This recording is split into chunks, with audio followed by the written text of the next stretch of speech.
Okay, station, this is Houston. Are you ready for the event? Houston, are you ready for the event? I am ready for the event.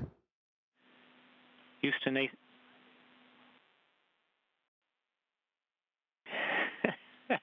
Houston ACR, this is Mission Control Houston. Please call station for a voice check.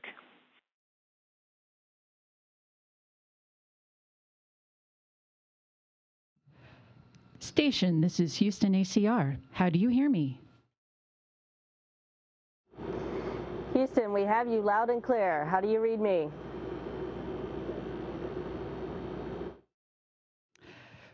We have you loud and clear. Awesome, because I am ready to do some reading. Hello everyone, to all the kids out there, whether it's at school or home or wherever you are. My name is Shannon Walker, and I'm an astronaut living aboard the International Space Station. Right now, I'm in what we call the Japanese Experiment Module. Our friends in Japan created this module so we could do science on board, and we've got all kinds of instruments around us that help us do research on the space station. In fact, behind me right here is an airlock. We can put things inside the airlock and then take them outside and do research outside as well as inside the space station. It's all very exciting. But today, I want to read a story. What I want to read is a story called Willow the Water Bear. I don't know what a water bear is, but hopefully we'll find out. Let's begin. Read along with me.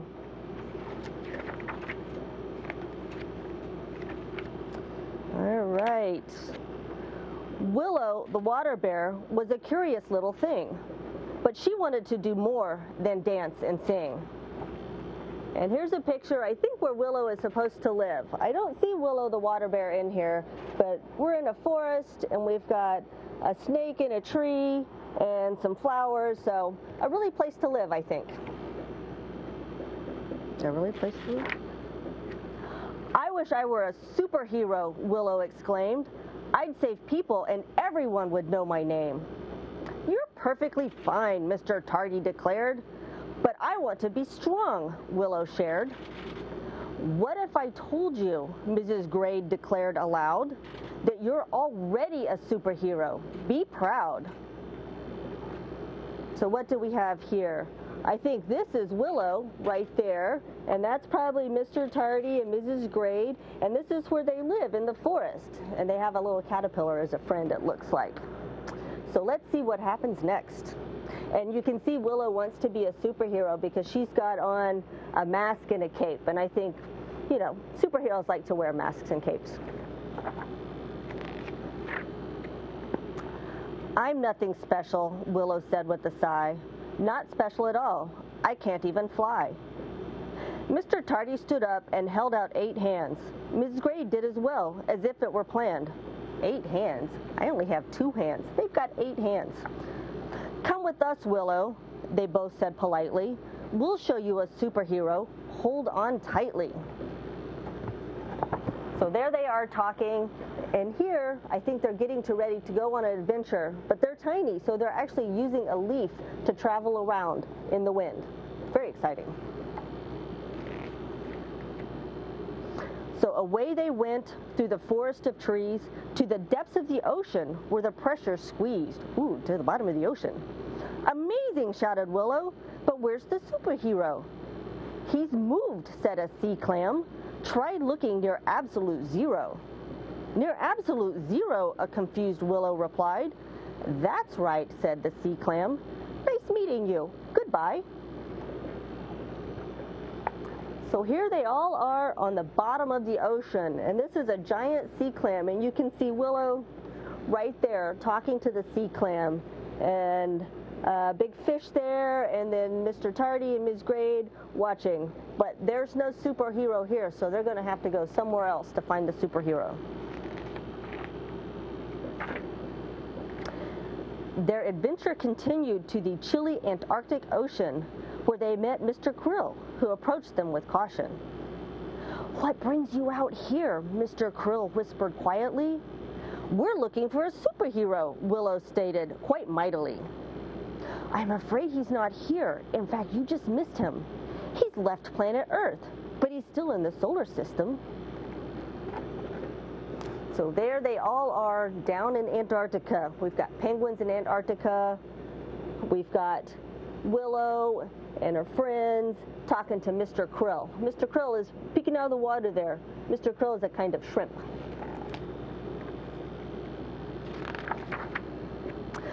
Left planet Earth, Willow shouted with fear. No worries, Miss Grade said. Follow us, my dear. Scared but excited, Willow followed the two. What is that? Willow asked. Oh wait, that's the moon.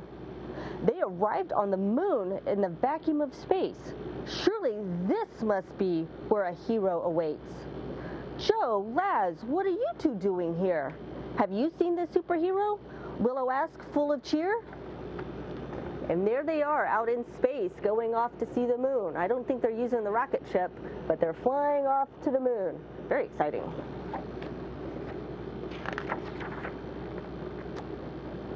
We're traveling with our family for a week of vacation. No superheroes here, just rest and relaxation. I want to go home, Willow the Water Bear cried. There's no such thing as superheroes. Admit it, you lied. We did not lie, Mr. Tardy said sharply. That's true, Mrs. Grade said. You accuse us falsely.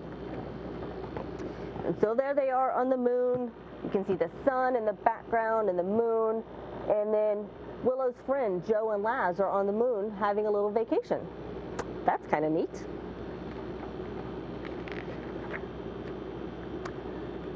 Think about it, Willow, she said with a grin.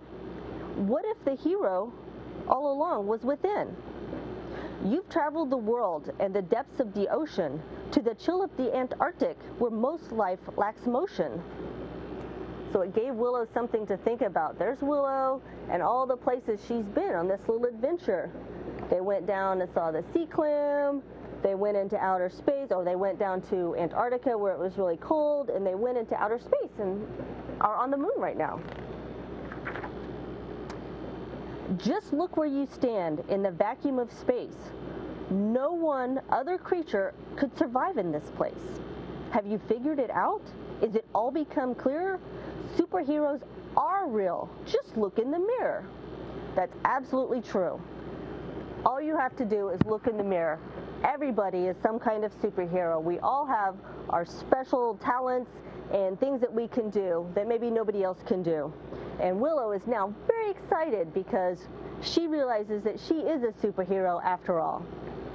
That's just wonderful. So, now that Willow knows that she's a superhero, we didn't really find out much about water bears. So let's see what the book can tell us about what a water bear is. So I've got some facts about water bears. So water bears are actually also called tardigrades. I know that's a big word. Water bear is kind of a nickname for tardigrade. So tardigrades are water bears, can be found almost everywhere and live on every continent, including Antarctica. I don't know if I've ever seen a water bear, but I think they're pretty small. They were first discovered by Johann August Ephraim Goethe in 1773 and were given their names by Lazzaro Spallanzani, ooh, that's a tough name, in 1776. So water bears were discovered almost 250 years ago. That is a long time ago. Tardigrades, or water bears, are incredibly unique because they can survive stresses that are beyond extreme, such as drying out.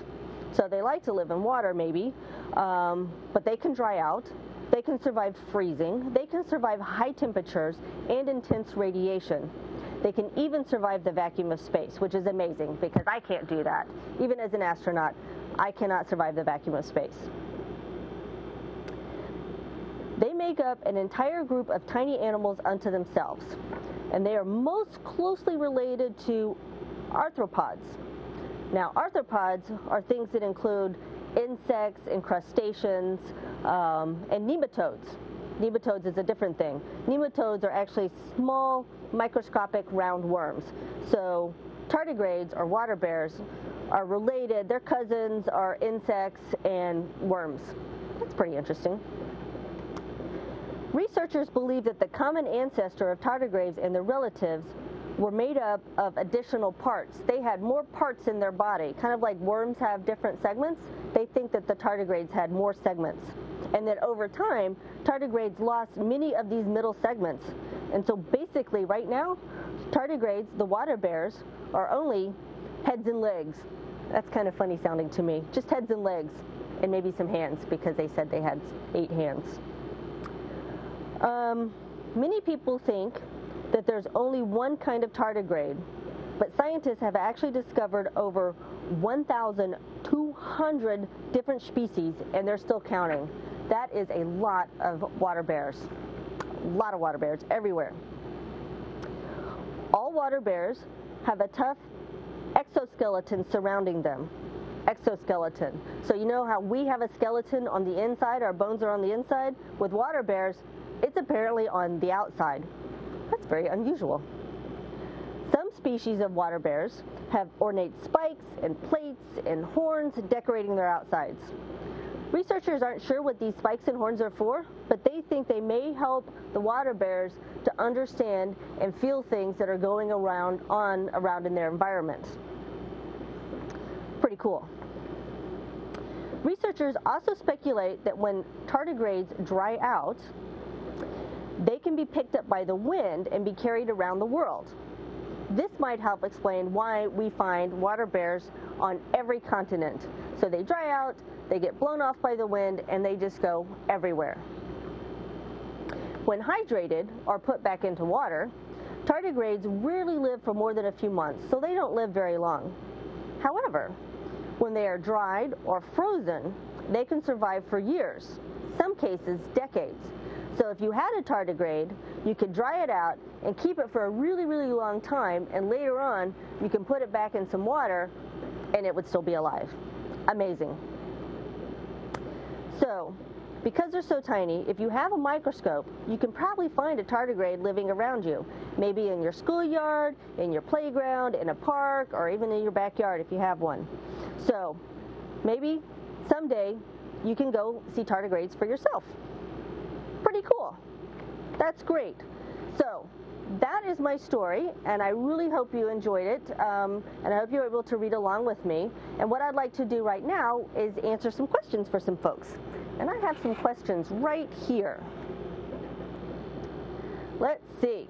The first question I have is from Maddie, who is age 4. And Maddie wants to know what she can do to become an astronaut someday. Well, Maddie, the most important thing you can do is study hard in school. As astronauts, we all have studied a lot of math and a lot of science, because that is the main thing we do in space. So work hard in school, and that will help you become an astronaut someday. Lucas and Diego have the questions. They're age 6. They want to know what kind of plants we have on the International Space Station. Great question. We actually have several different plants growing on the space station right now.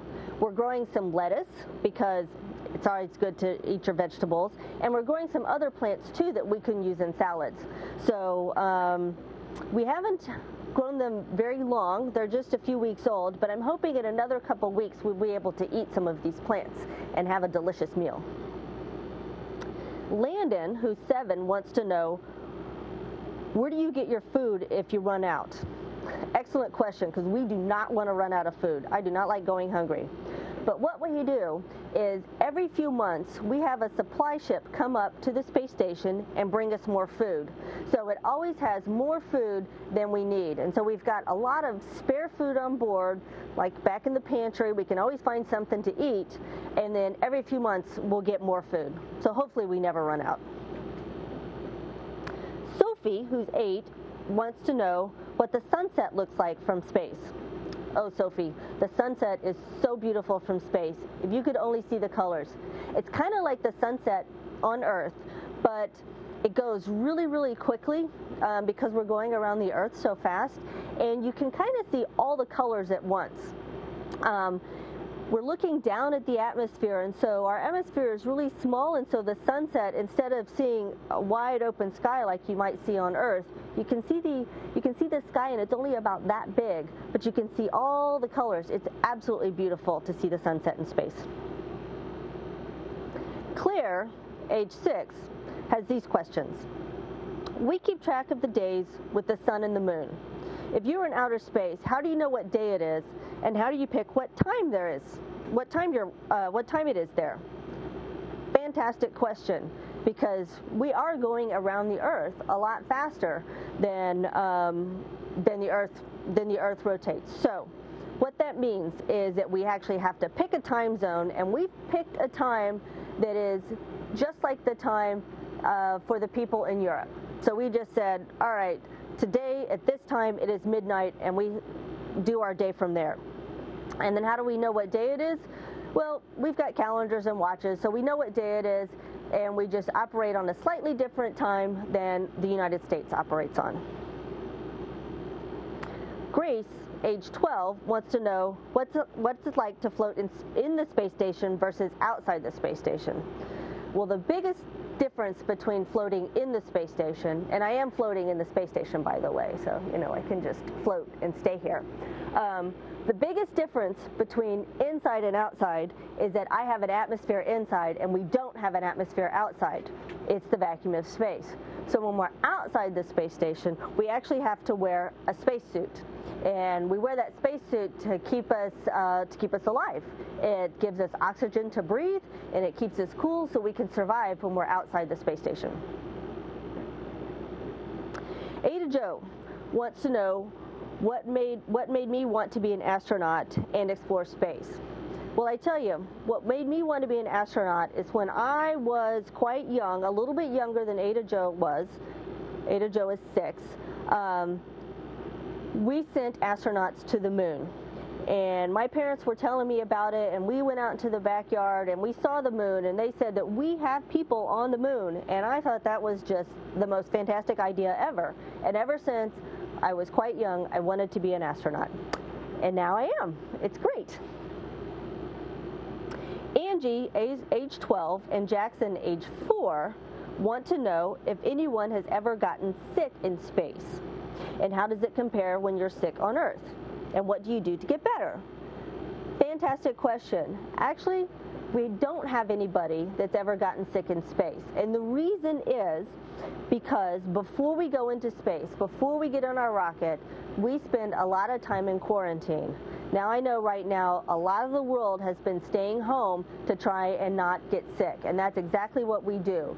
We go live in a special place before we launch on our rocket into space, and we stay there away from everybody else so that we keep all the germs away from us and we are healthy. So when we launch into space, we don't have a cold, we don't have a flu, we don't have anything else, and we don't have to worry about getting sick because nobody up here has anything because we've all been in quarantine.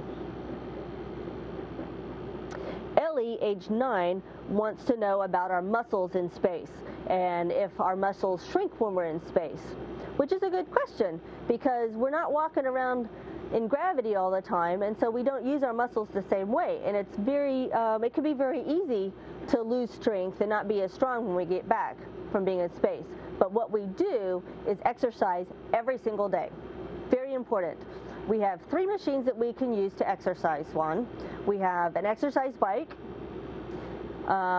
we have a treadmill, which you may think, how do you run on a treadmill? We use a treadmill for running. We actually have to have a harness to hold us down to the treadmill so we don't float off. And we have this magical machine that's kind of like lifting weights. We push against resistance, and that's what really works our muscles to keep us strong when we're in space. And so we do that every day when we're up here to stay healthy. And if you could exercise every day at home, that would be fantastic because that would be great for your muscles too, and you would stay healthy on Earth.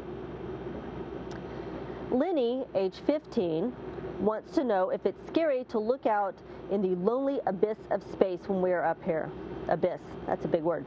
So Lenny, no, it's not scary to look out in space. It's actually quite interesting to look out in space. So there's 2 things we can look at. During the day, it's very easy to look down at the Earth and look at our planet, and we can see all the continents, we can see all the rivers and cities, and so that's very interesting. But when it's nighttime up here, we can look out in the universe and see all the stars, and we see so many stars. It's just unbelievable. We can see the Milky Way and just so many things to see out there. And so I don't feel lonely. I've got my crewmates up here. I know my friends and family on Earth, and I don't feel like I'm too far away from anybody. So I just find it interesting to look out into space as opposed to lonely. Speaking of stars, Arthur, age 3, wants to know if we have ever seen a full constellation from the space station. Well, we have, because we can see so many stars up here. I probably have seen maybe all the constellations, although I'm not very good at picking out the constellations, but we can certainly see them from up here. Louis Barton, age 9, says that he once read in a book that there is a beaver dam that is big enough to see from space. And he wants to know if we can see it from the International Space Station. You know what? I had no idea that there was a beaver dam big enough to see from space. Apparently, it's in the Wood Buffalo National Park in northern Alberta, Canada. And it's supposed to be twice the size of the Hoover Dam. Well, the Hoover Dam is huge, and I can see that from space. So if this beaver dam is twice the size of Hoover Dam, I bet I can see it. And now I'm going to have to go spend some time looking for that, because I would love to see a beaver dam that is that big. That's fascinating. Robin, age 5, wants to know, if we squeeze juice out in space, does it come out as a big bubble or does it just fall to the ground? You know, Robin, you're pretty smart, because it doesn't fall to the ground. It just floats in space, just like we're floating. So if I squeezed a blob of juice or some water, and I'm sorry I don't have any with me, it just makes a ball and it just floats right there. So if I wanted to, I could get a straw and stick it into the ball of juice and just drink juice from the ball floating in space. It's kind of fun to play with your food up here. Raymond, who is 8.5, wants to know if I could try any sport in space for fun, what would we try? Great question. On the ground, I like to play soccer. So I would probably play soccer up here, but what would be really cool is we could play soccer in all different directions. And so we might be on the wall this way, and then I could kick a ball off of that way, and then maybe one of our crewmates would be upside down, and we could kick a ball from a different direction. So three-dimensional soccer, I think, would be a lot of fun to play in space. All right, what other questions? Michael, age 9, wants to know what the biggest difference between a car motor and a spaceship motor. Great question. Some ways they're the same, because both car motors and spaceship motors take some fuel, they burn the fuel, and it causes a reaction. In a car, the car motor is actually hooked up to the wheels. And so when the car motor goes, the wheels turn, and it's the wheels on the ground using friction that make the car go. In space, of course, spaceships don't have any wheels. We don't need wheels because we're not going on a road. So what happens with the spaceship motor, instead of being attached to wheels, the gas that is burning in the motor actually goes out the back end of the spaceship motor.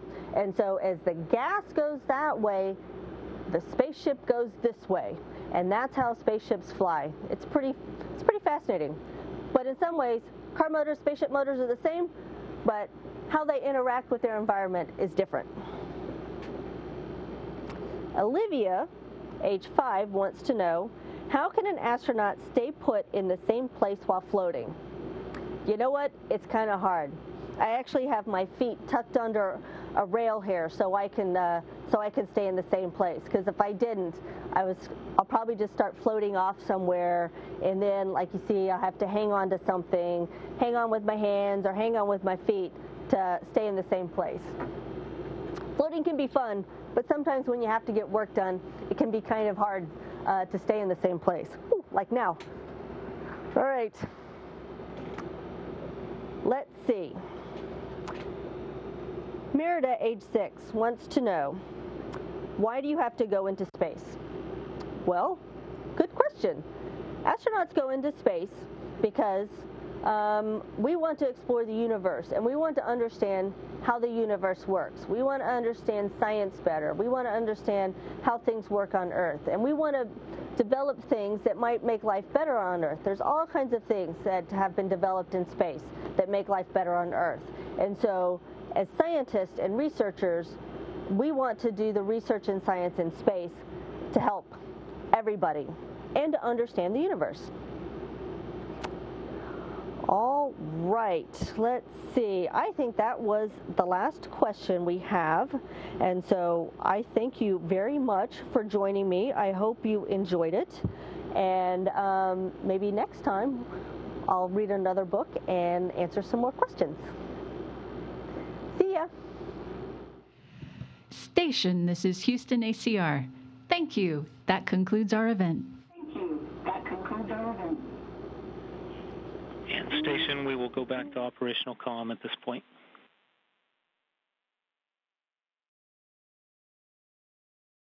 Thanks.